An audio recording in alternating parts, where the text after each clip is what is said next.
Hello guys, welcome back to another episode of The Moneywise Engineer. In this video, we will review ang performance ng walong REITs. In my previous review ng first quarter ng 2024, ang top 3 REITs ay A-REIT, C-REIT, and RCR.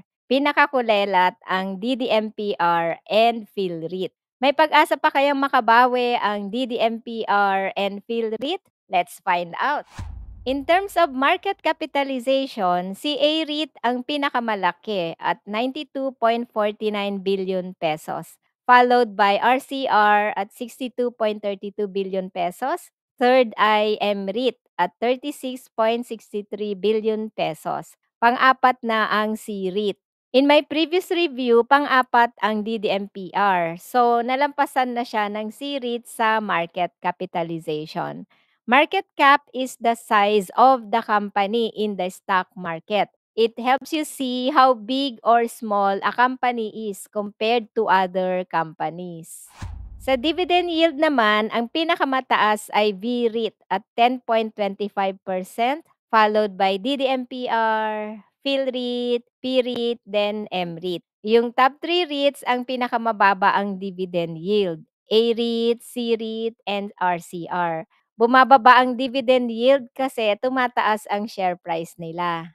Here's how to compute the dividend yield. So, i-divide yung annual dividends per share divided by the current share price times 100. So, pag tumataas ang share price, bababa ang dividend yield. Let's check the share price performance ng walong REITs. Improving na ang share price ng PhilREIT. Nung previous quarter, down siya ng 61% since IPO. Ngayon, down siya ng 57% na lang since IPO. Gumaganda na ang chart ng PhilREIT, uptrending na siya, showing higher highs and higher lows. 52-week high ng PhilREIT is 3.43 pesos. Share price niya ngayon ay in between the 52-week low and 52-week high. Ang DDMPR ay bagsak pa rin ang share price. Down na ang share price niya by 56% since IPO. Lalong bumaba kasi ang share price after ng announcement ni President BBM about the POGO ban sa Philippines. Mataas ang exposure ng DDMPR sa POGO kaya affected ang share price niya. Sa ngayon, nasa 52-week low na ang share price ng DDMPR.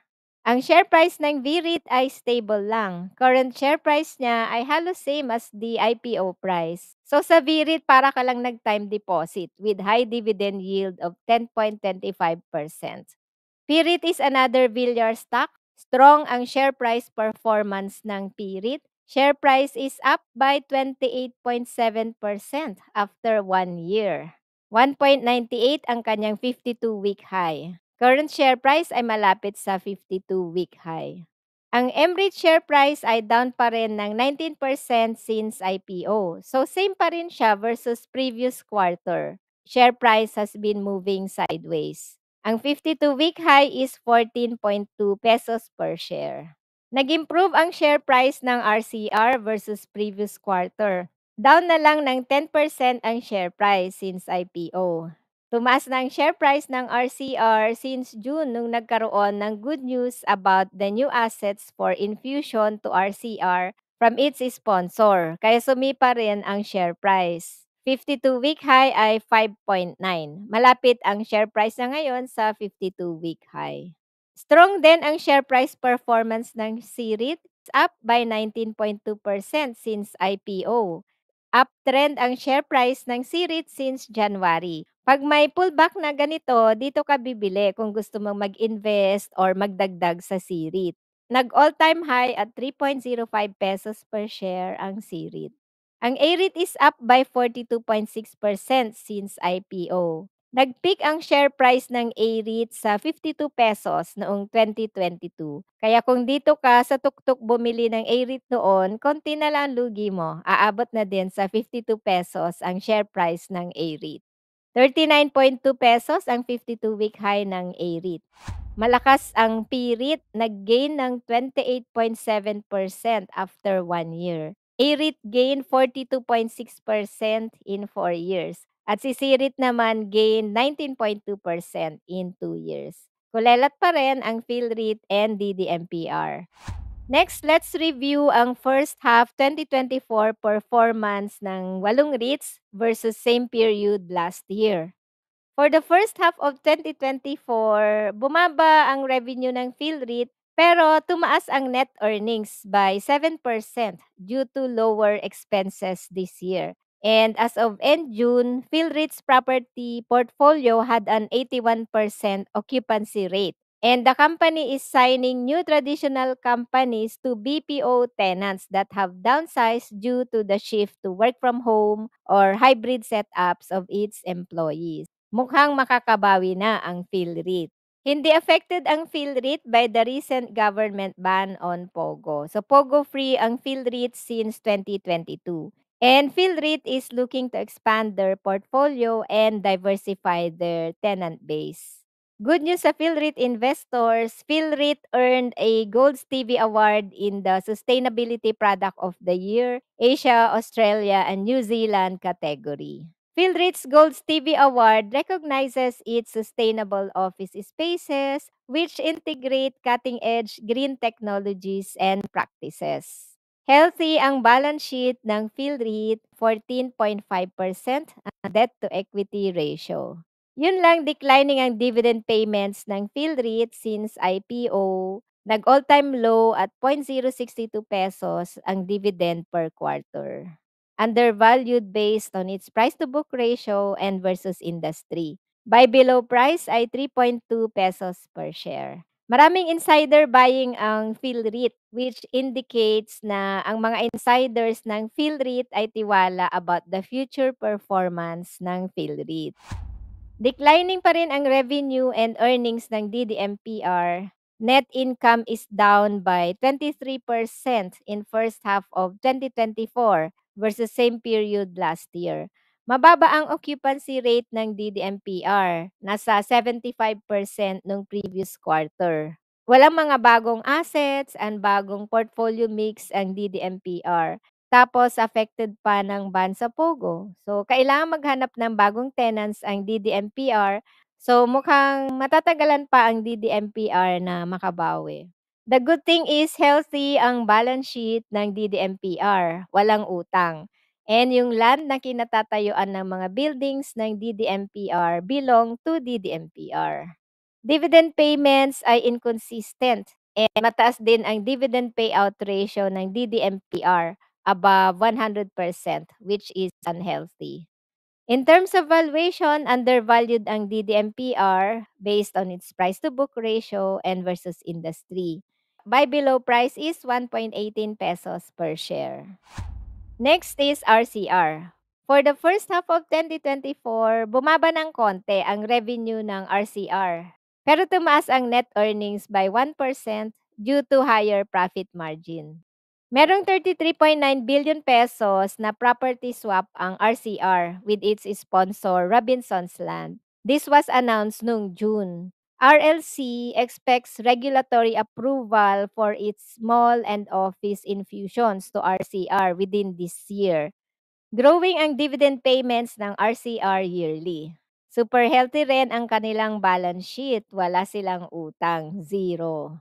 In terms of valuation, price-to-book ratio ay 0.94. Undervalued pa naman ang RCR. Buy below price is 5.45 pesos. For the first half of 2024, tumaas ang revenue ng MREIT by 1.9%.